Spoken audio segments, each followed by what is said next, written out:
March 25 கிறிஸ்து பிறப்பின் அறிவிப்பு பெருவிழா. லூக்கா நற்செய்தி 1ஆம் அதிகாரம் 26 முதல் 38 முடிய உள்ள இறைவார்த்தைகள். 6ஆம் மாதத்தில் கப்ரியேல் எனும் வானதூதரை கடவுள் கலிலேயாவில் உள்ள நாசரேத்து என்னும் ஊரிலிருந்து ஒரு கன்னியிடம் அனுப்பினார்.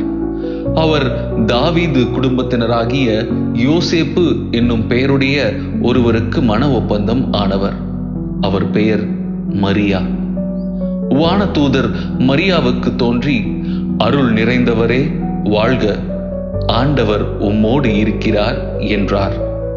இவ்வார்த்தைகளை கேட்டு அவர் கலங்கி, இந்த வாழ்த்து எத்தகையதோ என்று எண்ணிக்கொண்டிருந்தார். வானதூதர் அவரை பார்த்து, மரியா, அஞ்ச வேண்டாம், கடவுளின் அருளை கண்டடைந்துள்ளீர். இதோ கருவுற்று ஒரு மகனை பெறுவீர், அவருக்கு இயேசு எனும் பெயரிடுவீர்.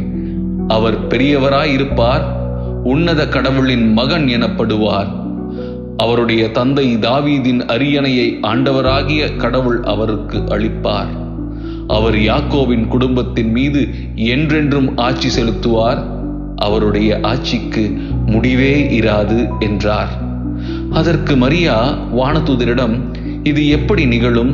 நான் கன்னி ஆயிற்றே என்றார். வானதூதர் அவரிடம், தூய ஆவி உம்மீது வரும், உன்னத கடவுளின் வல்லமை உம்மேல் நிழலிடும். ஆதலால் உம்மிடம் பிறக்கப் போகும் குழந்தை தூயது. அக்குழந்தை இறைமகன் எனப்படும். உறவினராகிய எலிசபெத்தும் தம் முதிர்ந்த வயதில் ஒரு மகனை கருத்தரித்திருக்கிறார். கருவுற இயலாதவர் என்று சொல்லப்பட்ட அவருக்கு இது 6ஆம் மாதம். ஏனெனில் கடவுளால் இயலாதது ஒன்றும் இல்லை என்றார்.